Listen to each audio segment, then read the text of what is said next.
Well, we were, I'd like to continue the Lane talk just for a little bit longer. You would? Yeah, just because. That's abnormal. I love talking about this coaching search. You know that. I love hypotheticals. Super excited to talk about. But, I'm asking the questions, and people are, crushing me for it, and I get it.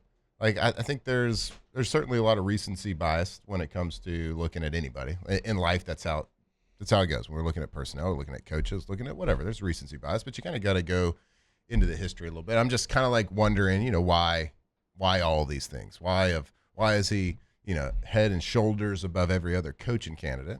And I think it's a realistic question to ask for us. I think it's easy to get consumed with, well, he beat LSU a few weeks ago. Look at his offense. Look at this. Look at that. Yeah. But let's not forget that Lane Kiffin is a habitual itch scratcher, right? So if he wants to scratch an itch, he goes and does it. So I get it. LSU is a top college program. So if people say that Ole Miss is type of a stepping stone to an LSU program, which I agree with, because LSU, in my opinion, is the greatest college coaching job in the world. It's the best. I love LSU. And I think, common opinion throughout the country would be it's at least a top 5 job, if not a top 3 job in the country. Right. I think that's, even if you're not an LSU fan, if you're on the West Coast, East Coast, North, South, it doesn't matter. I think everybody would say that it's at least a top 5 job. Right. So, yes, you could say, well, if he comes here, he's going to be here long term because there's nowhere to step up to. Well, he failed in the NFL. So what's to stop him from scratching that itch again when he gets it? Yeah. He just seems like a person that can't sit still for that long.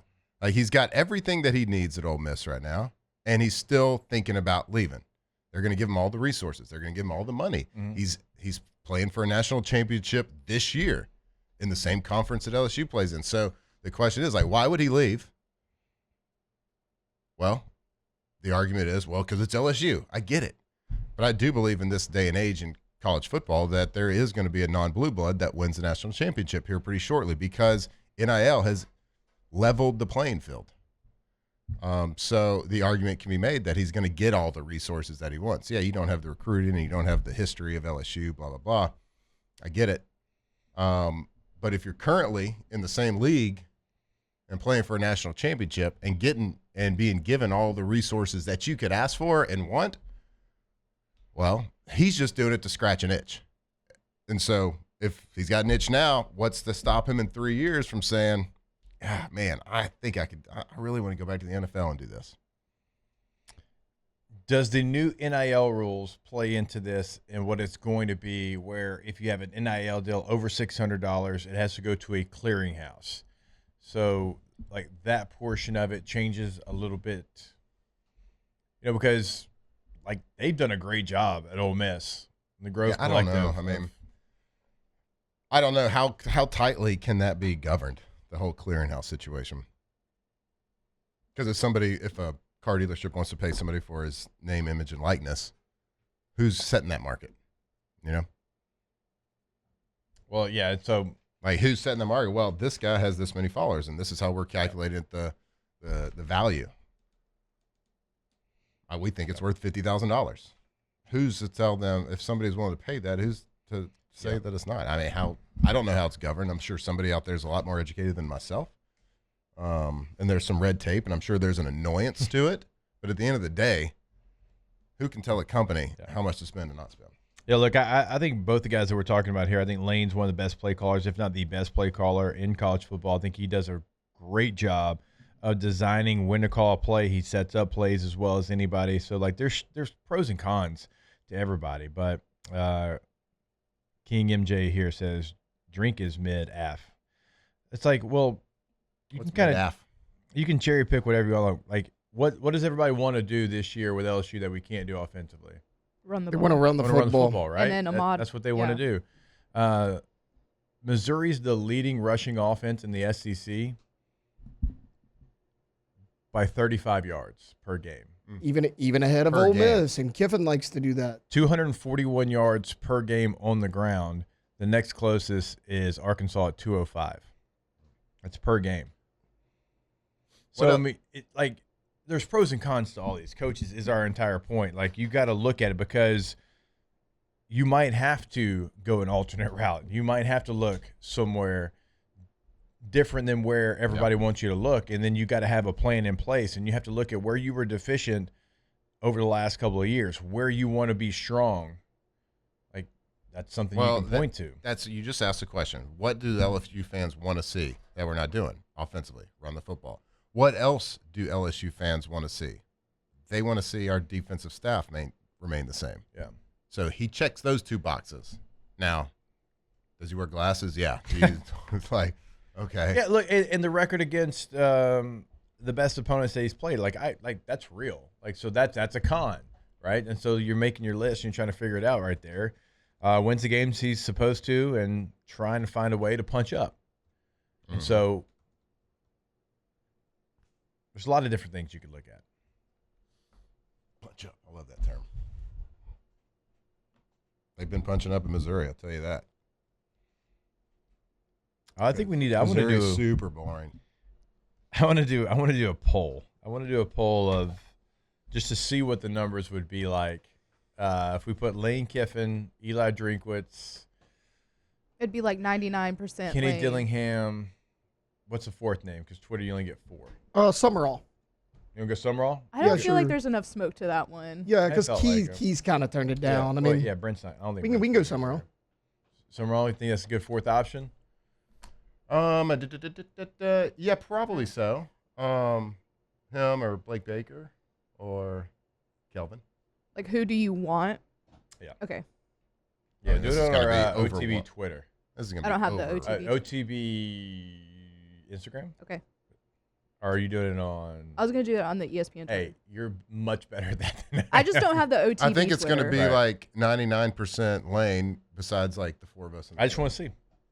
I'll do it on the ESPN Twitter. Because my stance this entire time is I feel like there's 5 coaches that could come in and do a great job.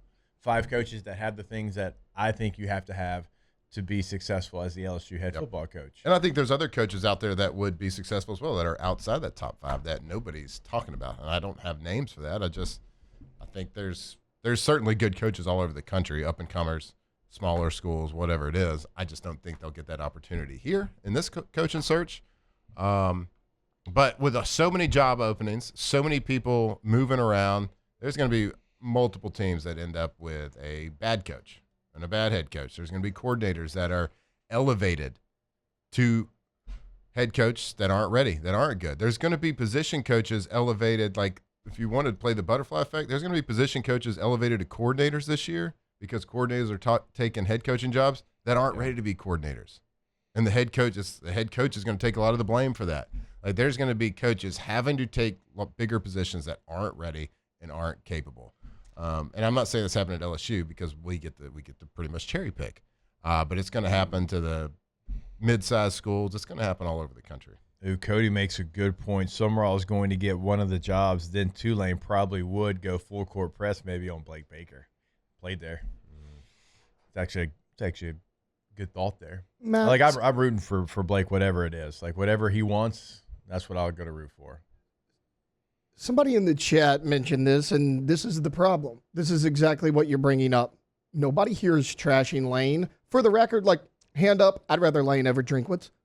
That's fine. That's just my personal preference. I mean, if I And I probably would too. yeah, if I'm sitting here and think about it, yeah, Right. yeah. All we are doing is pointing out there are more than candidate. one good coach out there. And like the question is, why do you hate Lane Kiffin? We're doing the opposite. I think so many people right now are completely married to Lane Kiffin, and he hasn't even signed a contract yet. I was telling you the other day, a buddy of mine who like is one of those guys that's like Lane Kiffin or bust. Nobody else will do. So I asked him, like, he's not a candidate. At least we haven't heard his name. But I said, okay, what do you think of Josh Heupel as a head coach? I don't think Josh Heupel's that good. I'm like, their resumes are almost the same, man. They run similar offenses. Like, you look at their winning percentages, what and what. So, like, what makes Lane Kiffin so much significantly better than these other coaches? He very well could be the best coach available. Right. But there's other coaches out there. There's going to be LSU fans that are going to lose their mind if you hire anyone other than Lane Kiffin. And I just don't really understand that. Right. They just like that he's a troll on Twitter. Like he's funny, and that's the thing. It's like we always talk about the fit. Like, what's the fit? You got to love Louisiana. You got to be committed. You got to be genuine. Whatever it is. But like, personality wise, like we hadn't seen anybody like Lane before. I think we all would agree that we'd love to have a beer with him. We think it'd be funny.